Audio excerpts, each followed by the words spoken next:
Hey there, friends. Welcome to the CDC-FDA live stream.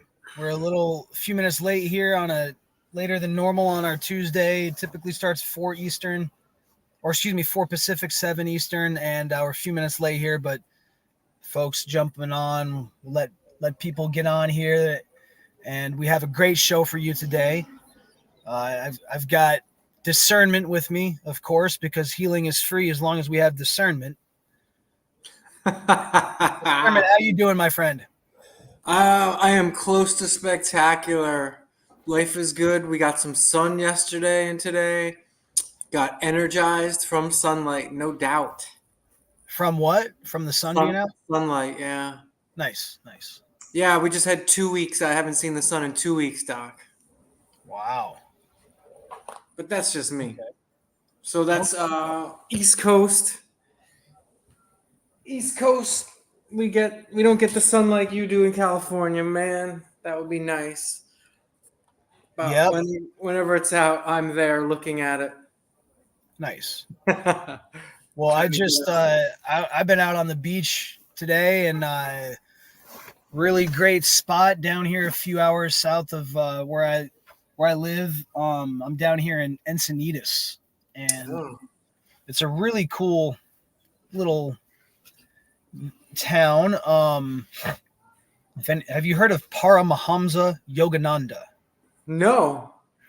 Okay, go on ahead and type in Paramahamsa Yogananda. Seriously? Yeah, Para, P-A-R-A. Yeah. Paramahamsa. And if you just start typing that in, it's going to come up. Paramahamsa Yogananda. Or just type in Yogananda. Got it.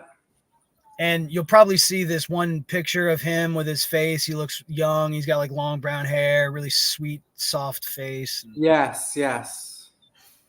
He's an amazing soul. He has this thing down here called the Self-Realization Fellowship. And he wrote a book called The Yoga of Jesus. And so he's a really interesting guy. Yogi, a famous book about him, his autobiography of a yogi. I haven't read it, but I've got a copy of it. I've read parts of it, and I've also got a book of his, a little book that's it's called Scientific Healing Affirmations. And it's a little booklet, and he's like, this is the science of yoga. This is a real science. You can try it yourself. And he's like, and he goes through and he explains how he's basically used mind over matter in so many instances to achieve health, Pretty interesting. and through, healing affirmations. So, I am healing, Right. God is, plan is perfect for me. And Positive affirmations. these are like scientific healing affirmations. And he talks about God and Jesus and all that. So Love those guys.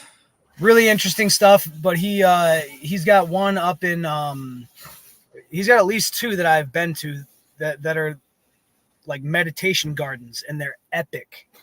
Like the one that's here in Encinitas is right on the beach, overlooking the bluffs, overlooking the beautiful. It's called Swami's Beach, and the architecture of the grounds is amazing. It's like these big golden dome, like a big blue wall with like golden domes for towers.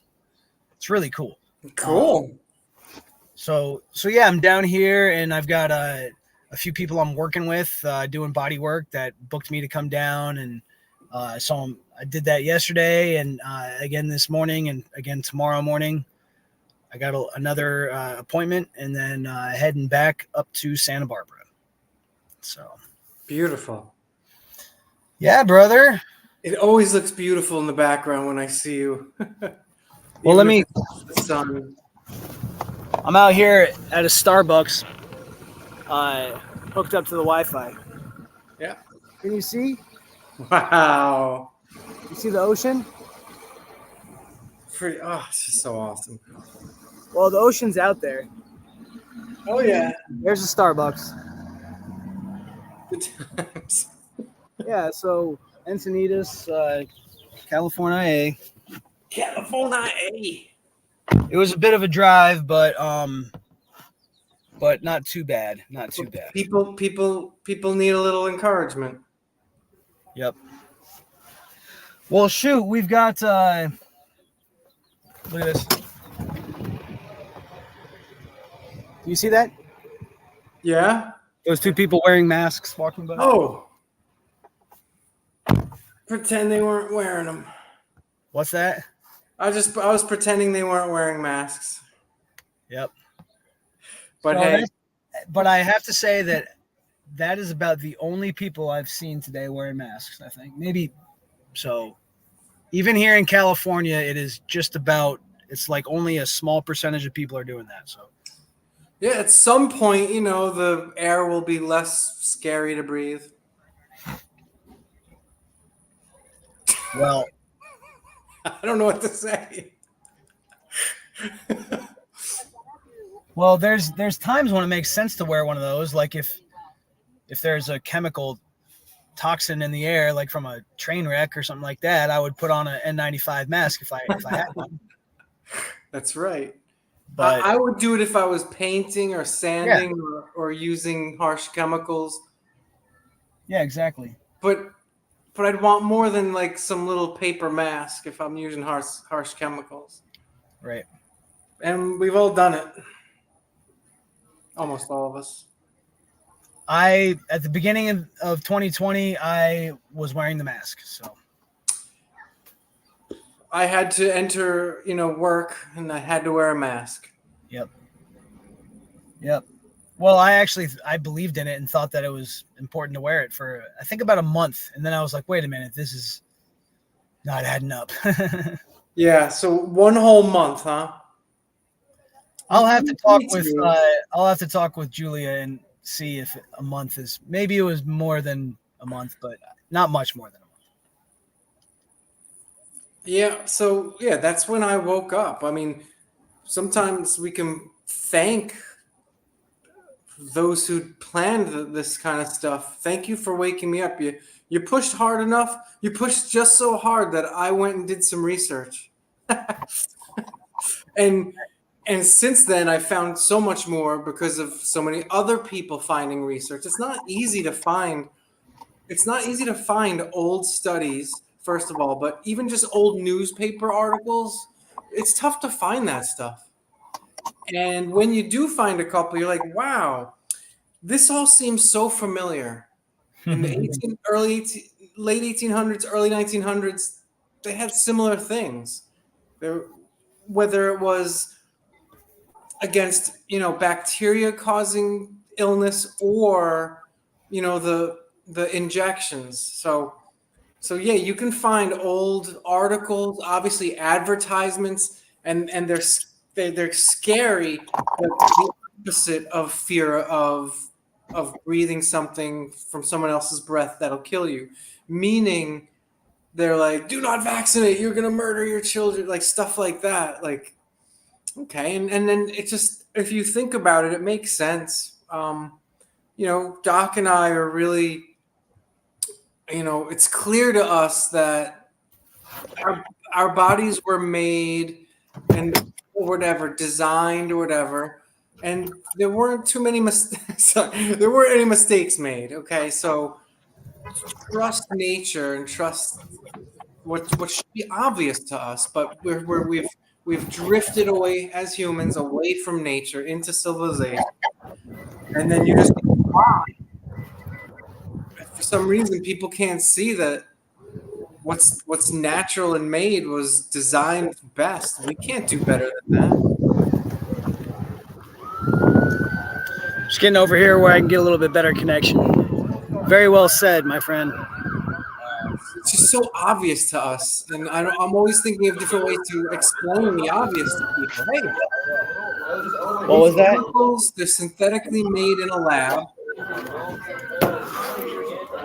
by companies who have had the the largest fines in history levied against them for fraud, and you're going to put those chemicals into your body, your health. It doesn't make too much sense. So I feel silly saying those things because it's so obvious. It's if we have to tell people the sky. Unless it's cloudy, it's blue. It's crazy. Water is wet. It's crazy.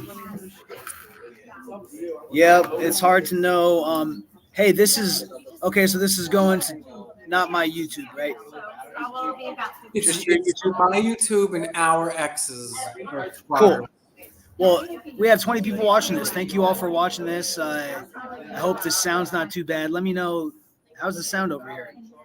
All right. We're getting the background.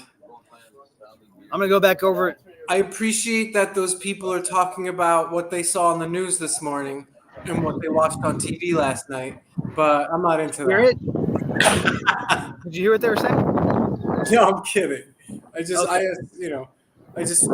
In my life walking around, that's what I hear people talking about, what they saw on TV last night. Basically. All right, it's quieter in here.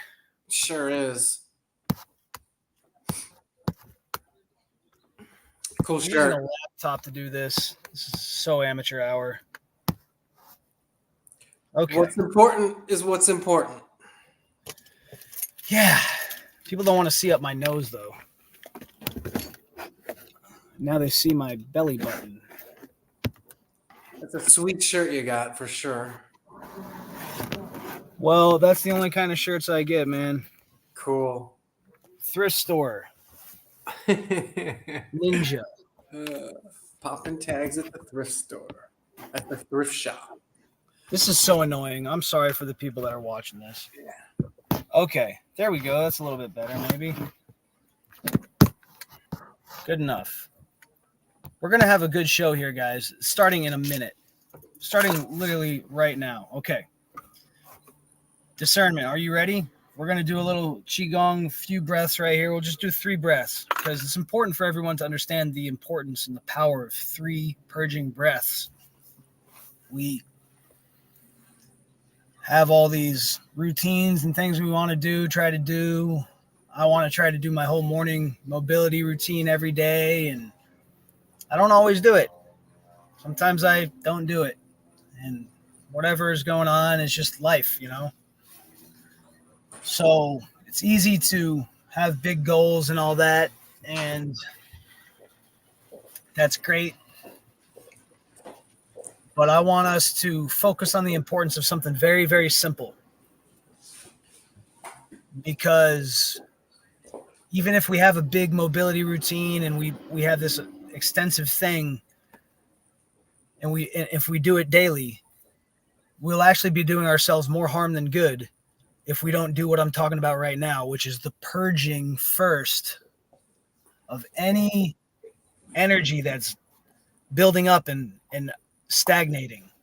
So, for example, I worked on yesterday, the guy I worked on, he was really, really tight in his biceps. Both biceps really tight. Like they're supposed to be 2 muscles, biceps, right? Both of them are like adhesed to each other, and they're like, it's a knot, So getting in there like that, and feeling the separation, feeling that separation. If we have our muscles adhesed together and there's knots in our muscles, then we're not going to do any good if we keep working. Okay? So first we have to purge any excess energy that's stagnating in our system, in our field here. So the way that we do that is we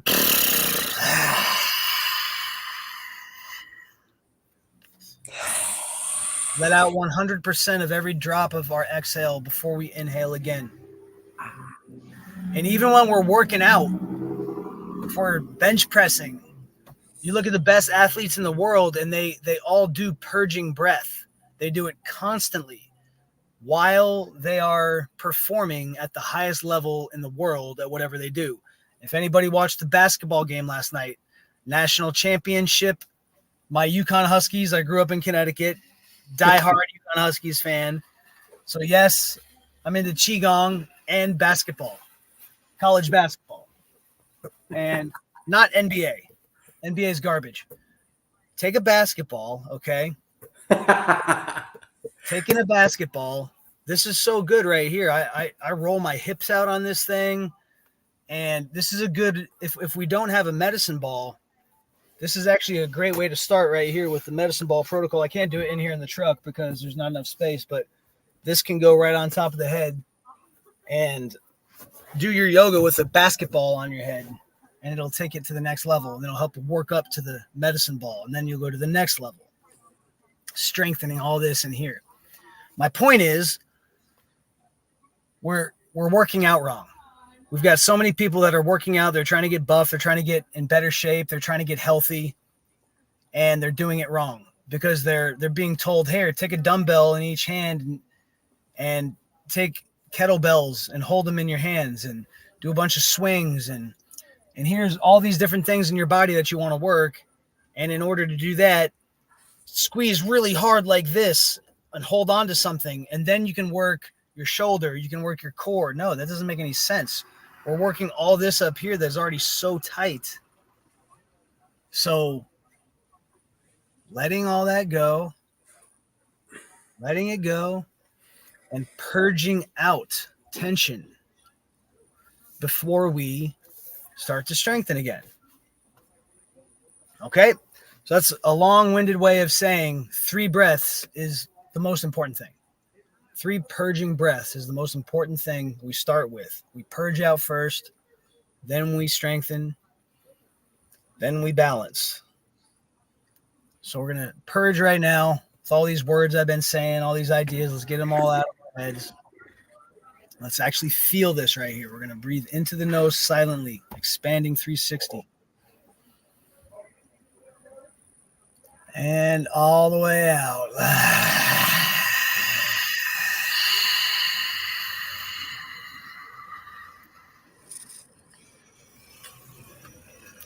2 more times.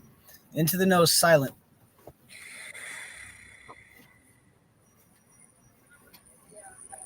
And out.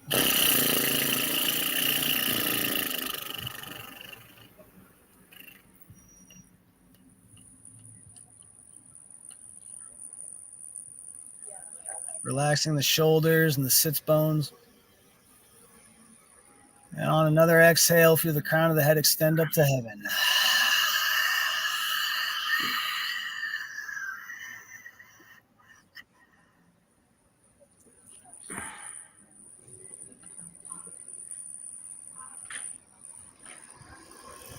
And breathing in all new energy as we breathe out any old energy that's getting stagnated.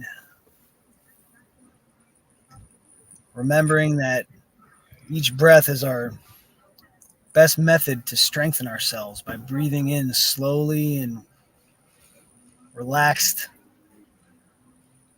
Just allowing the air to come in, not pulling it in.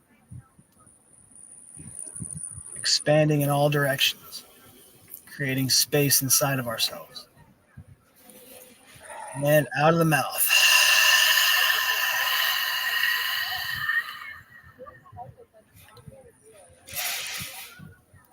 That exhale is our best detox. It's the number 1 detox. It's what allows us to detox and purge out the emotions, spirit, whatever we want to call it, ideas, mind, mental, energy, whatever we want to call it, of frustration. And breathe in kindness into that new space we've created. And then breathe out worries.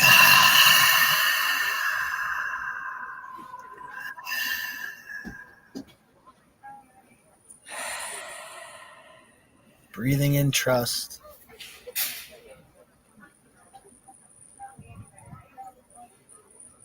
Breathing out fear. as we feel ourselves reverse out of the fetal position that we ever so slightly go into.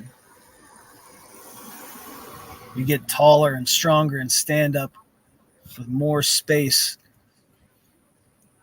in wisdom, our original attribute. And as we breathe out,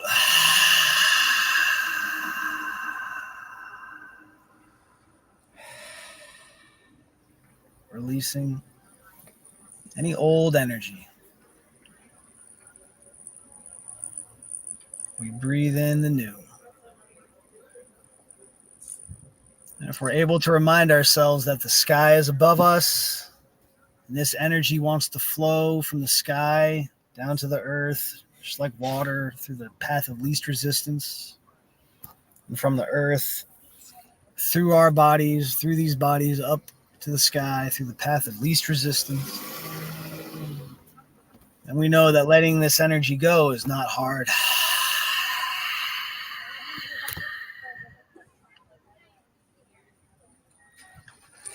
Once we have the proper mindset.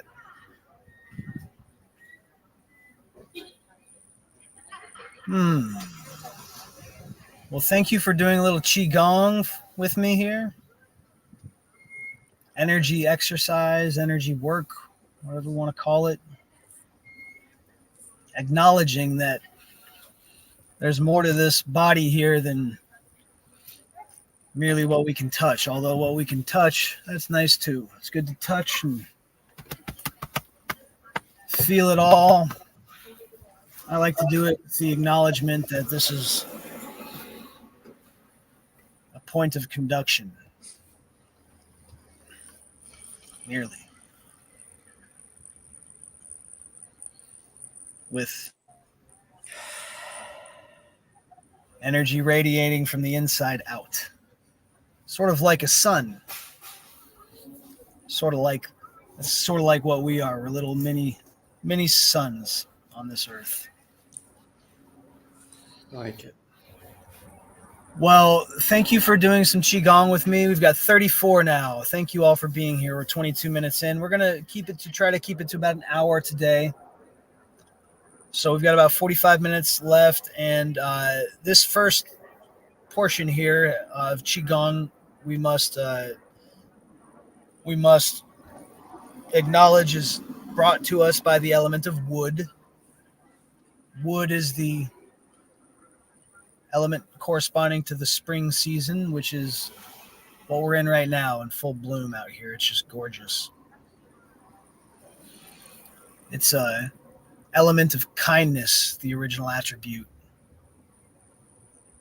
And when our liver and our gallbladder are functioning well, there's not any energy stagnating in those lines of energy, then we have our original attribute of kindness. That's what we are. And for whatever reason, if we start to have some stagnation, some dysfunction in the liver and the gallbladder, the posture comes along with that. We're going to see it in the posture. We're going to see the lines in the face that correspond with that, the furrowed eyebrows and so forth. We're going to maybe have headaches. We're going to have pain around this sort of area here, and energy will not be flowing freely all the way down to the earth and get stuck. You can have a headache, migraines, and things like that. So acknowledging this line of energy in the wood element, one large part of what we are. Let's take our 2 fingers here, and we're going to take our, well, this is the air finger in the Ayurvedic system, and it's, I believe, metal. I'm going to take it right here, and we're going to take our fire finger, the middle finger, these 2 right here, and let's right into our temple. This is where the gallbladder meridian enters the body. So let's just take our fingers here and breathe in kindness as we make some nice circles. We can imagine a deep forest green color as we breathe in kindness and breathe out any frustrations. all the way out. Now we can make some nice zigzags here along the route of the meridian here. Can you see I'm going just along the top of my ears here on both sides, kind of zigzagging, and then down to the base of the occipital ridge on the side here. Right here where my sternocleidomastoid meets the occiput here. And then continue down to this main point right here. This is gallbladder 12 right here. Breathing in kindness, breathing out any frustration. Now just with my intention, I'm sort of going down my side body here with my intention, scraping down the sides of my legs, down the side of my knee, and then with my intention, I'm feeling the energy go out of my fourth toe. Now I'm going to go down to my big toe here. And once I get this thing set up, go down to my big toe. Here we go. Yeah, I'm going down to my big toe right here. On the lateral side of my big toe. So not the inside, but the lateral side on the outside of my big toe. Let's just feel that point right up at the top corner of the big toe there. And let's squeeze it, give it a little attention, and then, oh, I just got a nice pop of my left big toe. And now I'm coming up, mostly with my intention here, but I'm scraping up like this, up the inside of my legs. So I'm going up my tibia, up the inside of my knees, and then coming up here into my belly, just encouraging the movement of this energy, just like this. That's liver. So as I do that, I can breathe in kindness, breathe out any frustrations.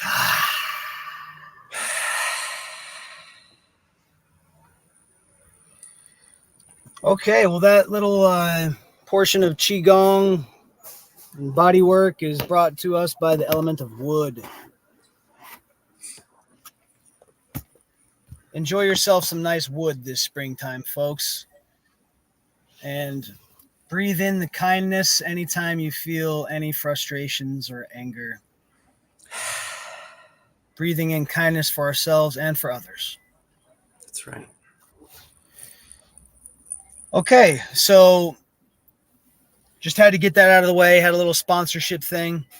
We had to do that. We haven't had too many people reach out with large checks or anything like that yet to support us. So we did have to seek a sponsorship, and thankfully wood was right there. Wood's good to us. Yeah, wood is good. Wood is good. So thank you, Wood, for sponsoring Center for Disease Consideration from different angles. Let's see. So we're gonna today our show, folks. We got 37 on here now. Thank you all for being here. We're gonna keep going for about another 30, a little over 30 minutes. And the second half of our show today is we got a great show for you. We're gonna do a little thing we haven't done yet, which is like a response. What do we call this? We're gonna watch a thing and then we're gonna respond to it. What do they call it? A response? We're gonna do a video response. Is that what it is? Kinda. Okay, I'm trying to get my social media terminology down. All right. So here's the thing. Dr. Tom Cowan, a really sweet guy. I've been following him for a few years now. He's one of the first people that helped me realize that there's no actual virus poison thing, and a lot of other good stuff.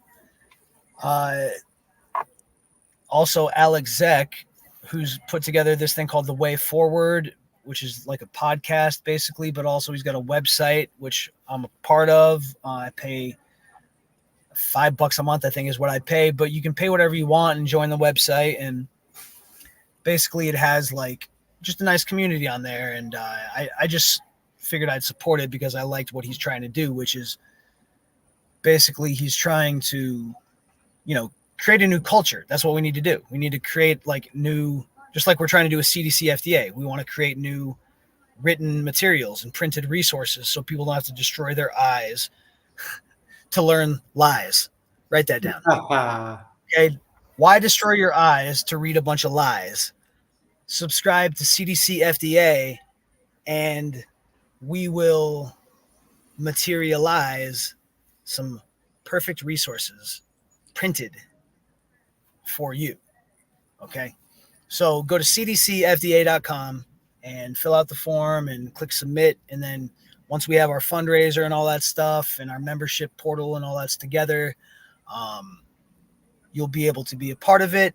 With that being said, Dr. Tom Cowan and Alex Zek, they've already got a lot of this stuff going. Alex Zek's got the way forward. So go check out that website. His podcast is really great. And long story short, he just interviewed Dr. Tom Cowan. And we're going to take a look at that interview, and we're going to stop it every minute or so whenever we need to. And we're going to just have commentary between us as our response to it, because they had some really interesting questions and topics. So with that being said, we did have our first person discernment fill out the website form. Did you know? cdcfda.com. Somebody filled it out the other day. So I don't have their name offhand right now, and I wouldn't want to say it over here anyway. So thank you, person, for filling it out, and we got it, and we will be in touch. All 38 of you that are watching right now, 39, it just went to 39. All 39 of you that are watching right now, if you go to cdcfda.com, fill out the form, and we're going to create awesome printed materials so people don't have to ruin their eyes learning lies. Sponsored by Big Pharma. So we're going to go on ahead and set up a little share screen here. Oh, okay. There's news layout with no.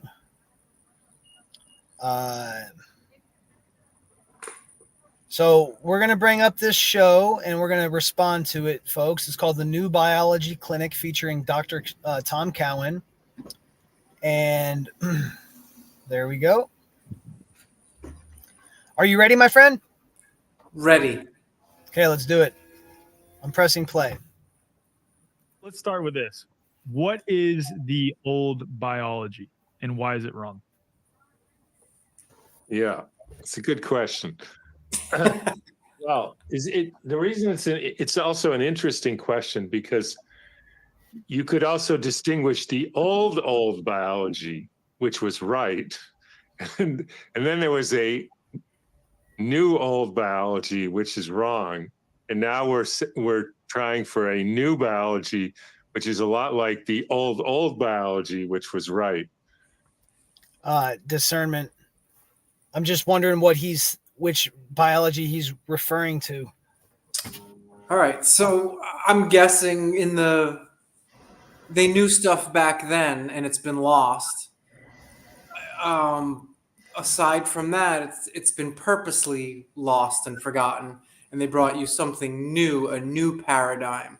And so specifically, they knew that, and comment on ancient Chinese medicine too. They might not even have a word for this. The word is contagion. Did they ever describe people getting sick from each other? I don't think so.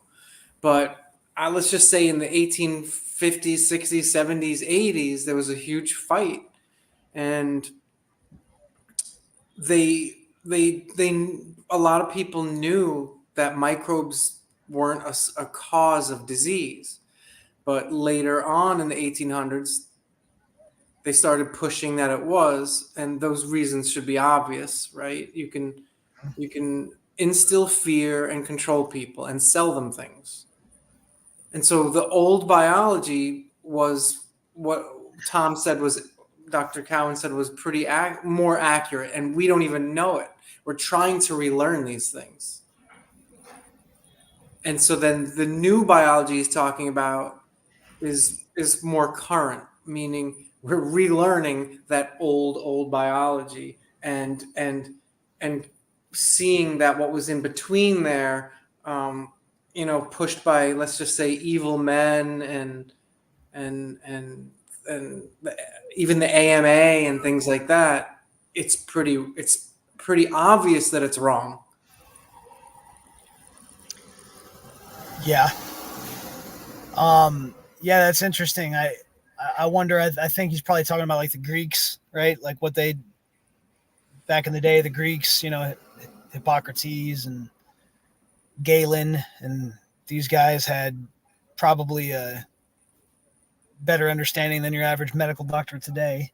Right. You just reminded me, one of those huge old quotes is, "Let food be thy medicine."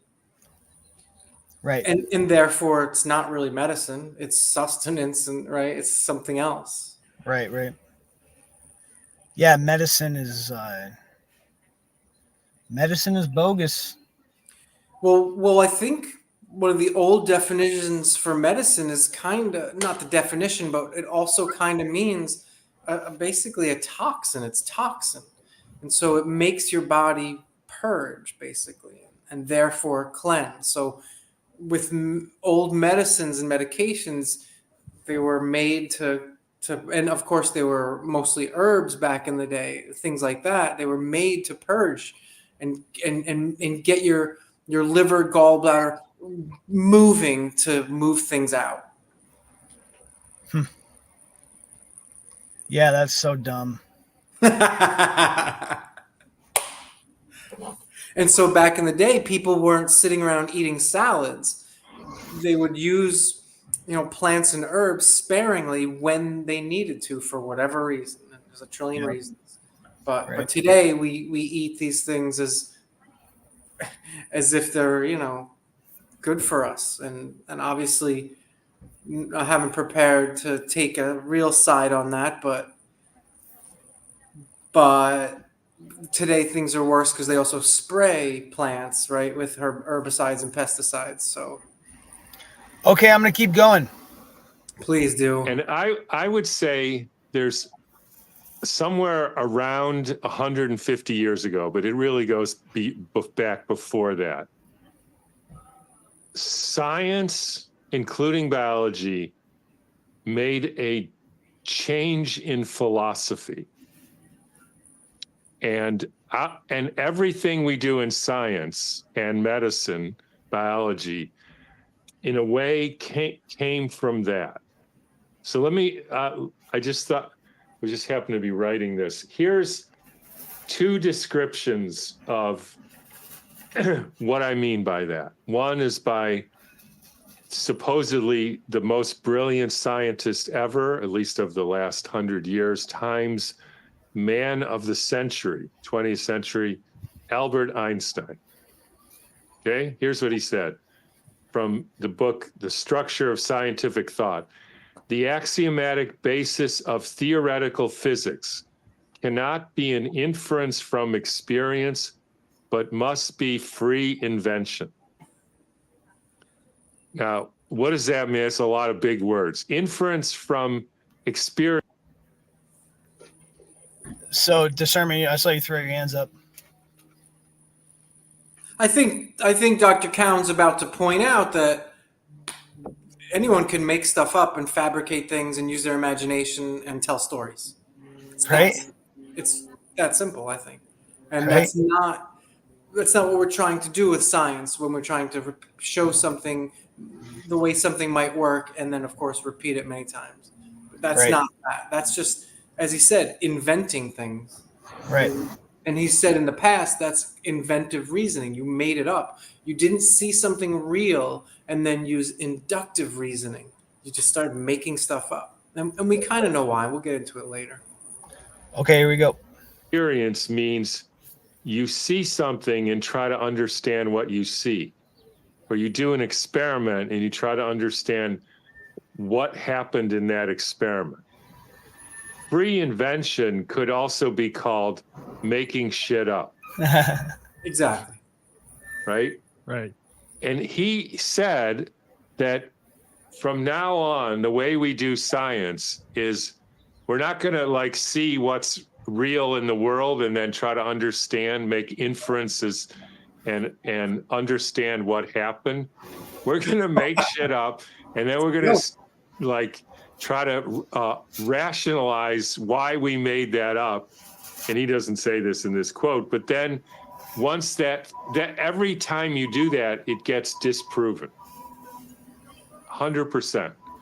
And then so Tom Cowan just said every time that you make something up, it ends up getting disproved.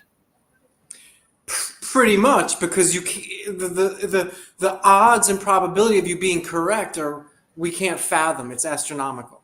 Right. Okay. Yes, it's that simple to me, and I like to keep things simple. Well, I mean, I'm thinking of this because, I mean, on the one hand, I think there are ways of looking at and understanding experience that are pretty relevant and make sense and helpful and scientific, but if you look up Qigong, it'll literally say on Wikipedia that it's quackery. So true. But I mean, anybody who wants to try it for themselves, just go breathe into your nose silently and then breathe out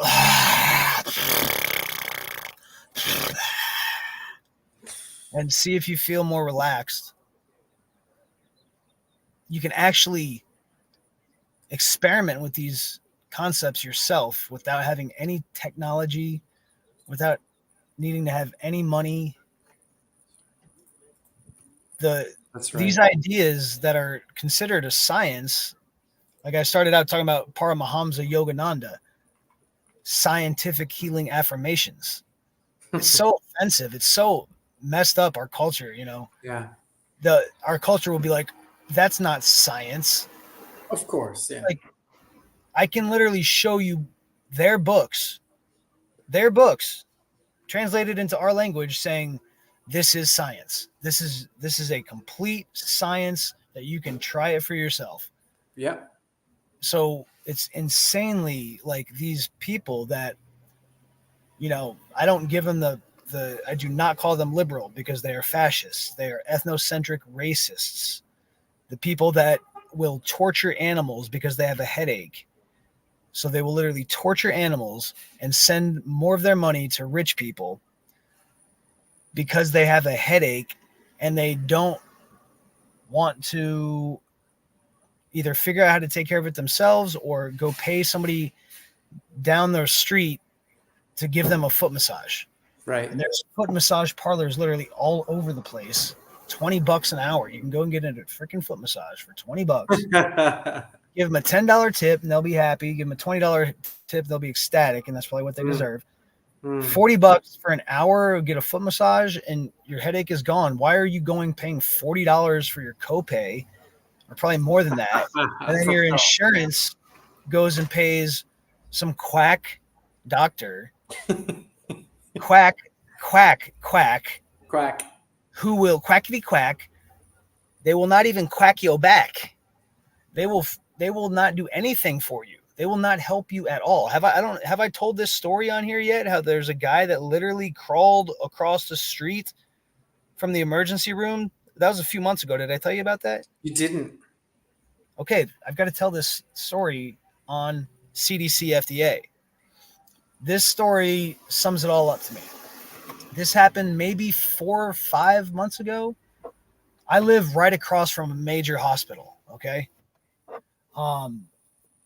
So it's a busy street. Across the street is a major hospital, and the emergency room is right across the street from me, and just down a little bit.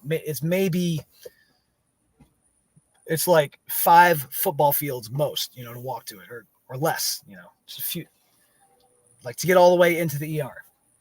Long story short, 4 or 5 months ago, a 66-year-old man comes out of the emergency room with a prescription. I haven't told you this story? Okay. No. He comes out of the ER with the prescription for painkillers, and he cannot walk. His back is so messed up and just tight. He just had a tight back, and he's literally crawling on his hands and knees out of the emergency room. And they said, there's nothing we can do for you except here's the prescription, but there's nothing we can do for you. You have to go get your prescription filled. And he's like, I can't walk. He's like, my back is out. They're like, there's nothing we can do for you. Here's your prescription. You know, there's a bus stop right there. The guy literally crawls on his hands and knees to the bus stop. And he sees that there's a crosswalk to go across the street where there's a coffee shop. And I live right behind the coffee shop. And he goes over to the coffee shop because he's thirsty. He's trying to get some water. He crawls across the street on his hands and knees. And around this time, when he gets across the street, he's literally crawling down the sidewalk. This is an old man. And there's people gathering around him. And around this time is when I walk up with my 2 dog friends after having walked them. I was returning home and I see this gaggle of people and there's this guy on the ground. And I'm like, you know, my medic mind comes over and I'm like, okay, let me go. I went right up to him, you know, like I kind of looked around and saw that, you know, everybody was just kind of shocked and not sure what was going on. So I go right down to him. I look him right in the eyes and I'm like, talk to me. How are you? I like, what's going on, brother? And he's just like, my back. Oh my God, my back. I can't walk. So much pain. And I said, breathe with me. Let's take a breath all the way out. And I like put my hand on his, you know, on his upper back here. And he does a few breaths with me all the way out. Breathe it out. Let it go. I was like, I'm here to help you. I'm going to help you out. And he's breathing out. And I was like, okay, just relax right here. I'm going to be back in a minute. I'm going to work on you. I was like, I'm a doctor. I'm going to help you. And I came back. I brought my mat. I have like a trifold mat that folds out. It's like exercise mat. Brought it back. Pulled them off the sidewalk.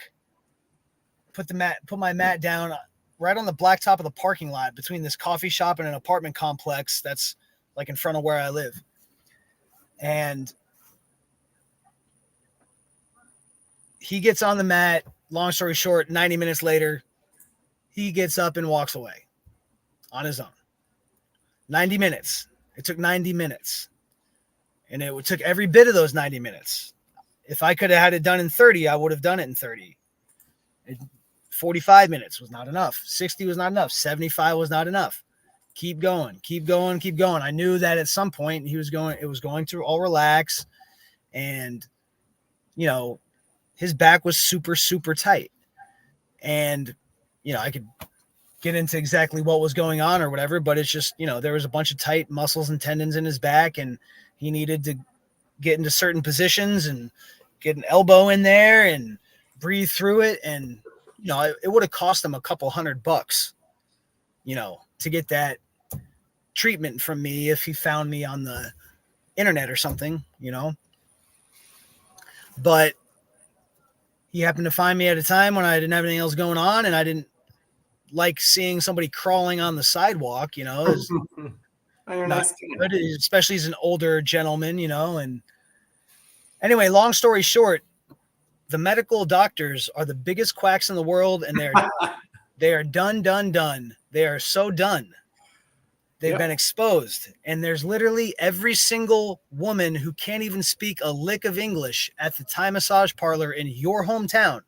Whoever is hearing this right now, every single one of them at the basic massage parlor in your town is 10x more of a real physician than the most board certified medical doctor at the hospital in your town.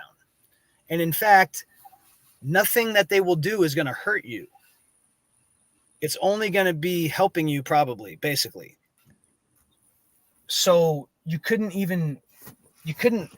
do worse for yourself if you go across town to the hospital rather than going across town to the Thai massage place where they don't even speak English, because that will be good. That way you don't tell them your stupid story and they don't tell you any stupid diagnoses.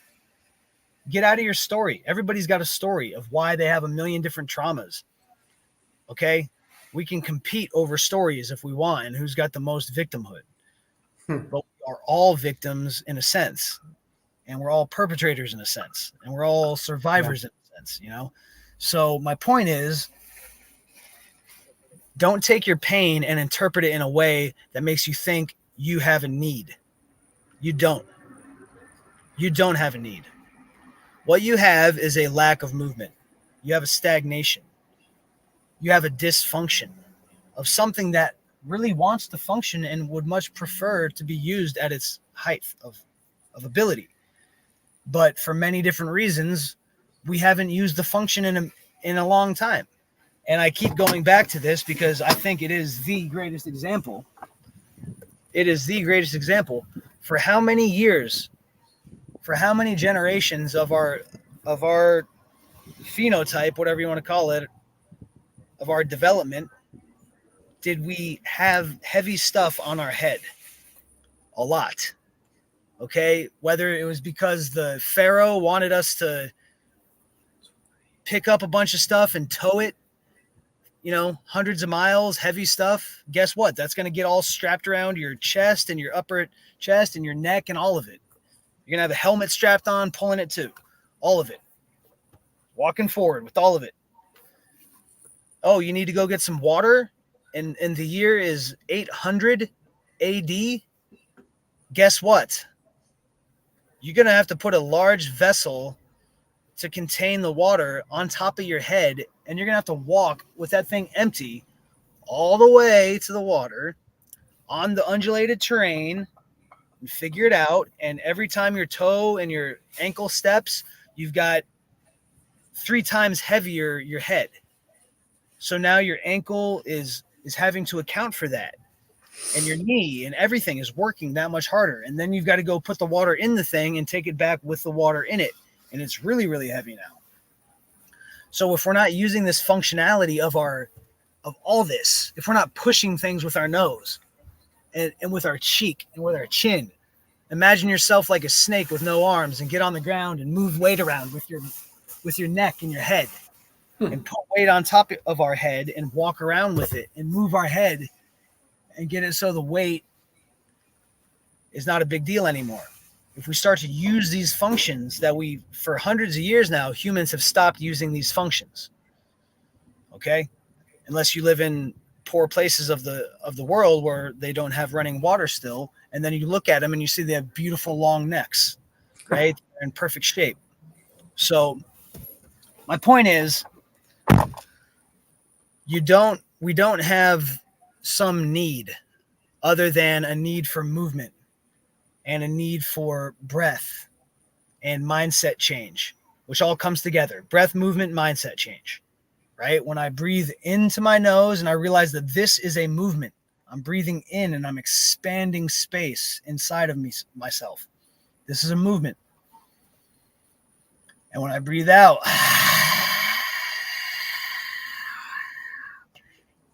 that's a movement. And I complete the movement all the way through the full range of motion. So I'm not holding on to any tension, holding on to any energy here in my mouth, all around these super important functions here, the throat, all this stuff, okay? That way when we get along in years, a lot of times people that are having pneumonia, whatever they want to call it, tuberculosis, all these different things that they think are infections, is actually degradation of all this stuff here. So I wanted to relate that story. Yeah, it's crazy what is going on in our hospitals. We have when I go into the hospital, I've been in the hospital a few times, not for myself, but people that I work with, going to see them in the hospital, and these nurses and doctors are walking around like robots. They are walking around like robots. If they're still in the hospital right now, their brain is gone. It's been replaced with a soup, and it's not even the soup of the day. Last week's soup of the day is in their brain. And they're walking around with their masks on and just kind of like a blank stare. And they'll write you a prescription and let you literally crawl out of there with your back in horrible pain. And the nurses won't even do a thing to nurse you. They don't even have any clue what it means to do nursing on the most basic level. What they're doing is basically hired hitman helping to kill you. That's what they're actually doing. They're all these poisonous chemicals that they're putting in us. You know, we're lucky these days if we get a nurse who will actually make sure that the person's got water and that they move their legs around a little bit and, you know, clean them up and stuff like that. So the point is, folks, don't go to the hospital. Consider your disease from a different angle. And if your back is hurting really, really bad, if you've got a really, really bad headache, irritable bowels, insomnia, anxiety, whatever it is, consider it from a different angle, because there's going to be a million people out there telling you to do this. You have this need, you have this need, you need this supplement, you need this drug, you need this surgery. You don't need any of it. You don't need any of it. In fact, you need it like a hole in the head. That's the only way you need it. So I'm here to tell you, and you can take it with a grain of salt, okay? And try it for yourself. That's it. Just try it for yourself and see how it feels for you. If you start purging and detoxing primarily with your breath. Okay? So forget about expensive detoxes where you need supplements. You're going to do a liver detox with some supplements or whatever. No. Your detox is your breath out. That's right. And our strengthener is our breath in. So with that being said, brother, I think I'm going to end it here because I wanted to keep it to an hour today. And we've got a whole lot left on this Tom Cowan interview here. We're going to have to do definitely at least another full episode here, or maybe a couple more. Are you sure, Doc? I mean, we got through 2 minutes. You want to do another one? We'll do it. We'll do another little bit. I was just being sarcastic. I said, are you sure you want to, do this some other time? And we got through a whole 2 minutes of it. Well, that's all we've gotten through so far, but we've been on here an hour plus. All right, I propose we do one more little segment, another few minutes. That sounds good. 3 is a good number. All right, so let's do another little segment here. Here we go. And when that happens, you make up a reason why you don't reevaluate the original thing you made up. You just so-called reify it and make another reason why that must be. So an example would be, one of my favorite ones is, just a silly one. So I know why the buildings in the Ukraine are blowing up. It's exploding unicorns. Happened to me. I just made that up. I didn't see. And somebody could say, well, Tom, did you see the unicorns? Because I went and looked and I didn't see any unicorns anywhere. So, right, he disproved my claim.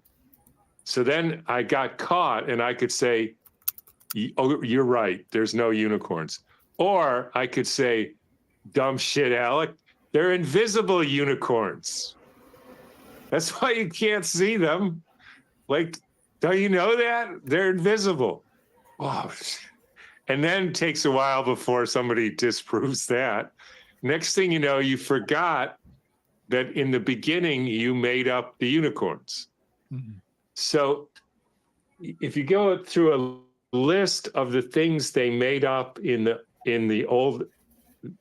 new old biology, right? They made up, first of all, that they're cells. It used to be just tissue and protoplasm. Then they made up germs like viruses that they couldn't see. That's the unicorn story. They gave properties to bacteria that they didn't have, meaning they caused disease, even though they disproved it. So they would take just bacteria and expose it to people and they didn't get sick. So they disproved. But it doesn't matter because you got to keep the story going, right? It's all about free invention. They then said there's this DNA and that's the hereditary material and it's divided into genes and the genes code for the proteins. And then they find out there's 200,000 proteins and 10,000 genes, so-called, And so if you know arithmetic, it can't work. So the whole thing, and then you have to figure out how to get the mRNA out of the nucleus because there's no hole for that. And then, anyways, then you make up ribosomes. And that's where the RNA is translated into protein. So they get the mRNA shots, and it goes to the ribosomes and makes spike proteins. Except every ribosome is a perfect circle on a picture. And that means they were spheres in real life. And if you realize that they homogenized the tissue in a blender and cut it at random angles, there's no way you could get an orange to be always perfect spheres. So they disprove there's ribosome, but it doesn't matter because there's synapses in nerves, little gaps. Well, how'd you find them? Because you can't see them. So it's like the unicorn story. Well, I dehydrated the tissue like a nerve, and then it broke. So that's a synapse. Yeah, but that's just because you did something to the nerve and made it break. That's why you see a gap. And then you think they have this model, like how the nerves work, that This is good. You get this transmission, right? And the calcium and the magnesium go in and out, and then the neurotransmitters swim across the gaps. And then you watch somebody play the piano, and it's instantaneous. And you think, how did the neurotransmitter swim that fast between all your fingers and all the calcium go in and out? And you think, that's not right. No. And at the end of the day, then you have a medicine that's based on people making shit up. And I don't know about you, Alec, but I don't think that works. No, clearly it doesn't work. Because it's wrong. I mean, what can you say? Right? It's so wrong. ridiculous. It's hilarious. This is something that. Yeah, I wanted to get that nugget in there. That's the whole that whole thing right there should be mandatory, like learning for every freaking high school kid. Like, hey guys, most of that stuff you're learning is bogus. It's all bogus. At some point here after this, he says the whole idea of immune system is bogus. They just made it up. Absolutely. And JJ Couey, who I like, he's doing his best, and he's got like a degree, I think, multiple degrees, advanced degrees, microbiology. What's that? Impressive. I'm giving him his due. He's I know. Kidding around. Well-credentialed, intelligent person trying his best. You know what I mean? He shared this clip. That's the original reason I saw it, because he shared it, and he was like, these people are crazy. They're just throwing out the baby with the bathwater. Like, just because viruses might be bogus doesn't mean that the whole immune system is bogus. And I'm like, what part of it is not bogus? Like, what part is not bogus? And I mean, if antigens are bogus, if I can have the antigen and be perfectly fine, then it's not an antigen. If I can have the antibodies and they don't prevent me from getting sick, then they're not antibodies. And that's a fact. If you go into the ICU today, right now, people in the ICU have high levels of antibodies. And a lot of times people that, they don't have the antigens, right? So anyway, what aspect of immunology is not disproved? Please, if you're watching this, anybody, go on ahead and comment. Pamela Everett Goodman, thank you. She's commented a few on here. Yeah, unbelievable and true, isn't it, Pamela? I mean, okay, JJ has too many degrees. She like that. And I know what you're going for. They're degrees of indoctrination. I'm just. That's right. And it's all been exposed, since 2020. I mean, it's exposed, and I invite anybody who's listening to this. This is a tough world we're living in. We've got strength in numbers. So there's 72 of us on here right now. Thank you all for being here. And it's the CDC-FDA. So we're the Center for Disease Consideration from different angles. And that's why we wanted to have Dr. Tom Cowan's interview with Alex Zek on here today have a little comments back and forth on it. And we're going to have to pick it up again next week with the rest of that show. And discernment, is there anything else you want to say before we part for the day, my friend? I just wanted to say, just the point Tom makes is so huge.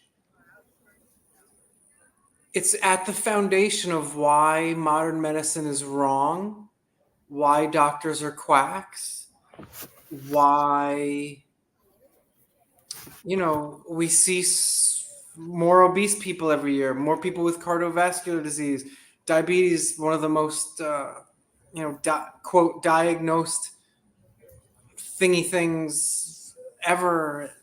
And so everything, the negative things about modern medicine are increasing, meaning there's more sick people, there's more ill people, diseased people there, and yet there's more money spent, and yet we have such amazing technology. It's just the point he makes is so huge because the foundation's wrong, so everything built on top of it is wrong, and they have an answer and they reify everything. They have an answer for everything. Oh, and you did it a minute ago. It's like, oh, well, if you ask the question, how come that person is doing great but has those antibodies? Well, if you go to the virologist, he'll tell you you're fine. But if you go to the regular hospital, he'll tell you, oh, you've got a virus or something. Like the virologist might say something like, oh, you got antibodies to it, so you'll be all set. And then, yep. Right? It makes no sense. So what, I know Chinese medicine doesn't talk about diagnosing or, people getting sick from each other, but, and so therefore I'm sure they don't talk about antibodies. And so we can only propose and hypothesize and query what might they be, right? When we're stressed, there seems to be more. When we're sick, there's more, right? And so to me, it's some kind of exposure to something. So your body produces it to help the healing process in some way. It could be as small as you got a cut, and so they help coagulate, right? They're called immunoglobulins. So it makes sense that they might, stop bleeding a little bit. Obviously, there's other things we think there's other things involved, but that's just a huge point that they rest their foundation on, and then they just keep giving you these answers to reify it. And it was just hilarious to hear him say, oh, well, there's, he said something different, but oh, there's viruses. Oh, but I don't see the viruses. Oh, well, they're hard to see. There's not enough of them to see, and this person is positive. We know they're not sick, so why do they test positive? Well, who knows? We know antibodies aren't specific, and we know there's only a certain number of them, right? There's IgM, IgG, Ig, whatever, right? There's only a certain number of them, so it's not like every antigen has a specific antibody, and so these things are more than what they say. Just like when he said, there's this many genes, but there's so many more proteins. There's right. Something we don't know. There's a lot more to it than what we're taught and told and what they are making up and inventing. Well, that's what we're here for, my friend. And if we don't do it, who will? As Pamela Everett Goodman here asks. Thank you all so much for watching and for being here. We're going to have to wrap it up, my friend. We're going to have to wrap it up till next time because I got to run. And unless you want to jump on, you're welcome to do a solo. No. Let's do it next week, okay, brother? It's 4 o'clock Pacific time. Yeah. 4 o'clock Pacific time, 7 o'clock Eastern time, Tuesdays. CDC-FDA. Sometimes we have special guests. Sometimes we don't. Next week we might. Next week we still got to make it through the rest of this Tom Cowan interview. We do. It's a good one. CDC-FDA, the Center for Disease Consideration from Different Angles. Okay? Remember that chi is greater than food and food is greater than medicine, folks. Healing is free as long as you've got discernment. Healing is free, everybody. Remember our 3 Use purging breaths. your discernment. Okay, you start feeling a little poo-poo, pee-pee, caca. It's okay. Let it out. It works. And the good stuff. Experiment on yourself, and then you know. Horse and lion. Those are good teachers. Horse. Just do that walking through the grocery store. And then do a good lion, just standing there at the bank. I love it. Okay? All right, everybody. Folks. Welcome back next week, Tuesday, Next week. 4 o'clock Pacific, to CDC-FDA, Center for Disease Consideration from Different Angles. Go to cdcfda.com and fill out the little form there and be part of our team. We love you all 77 of you.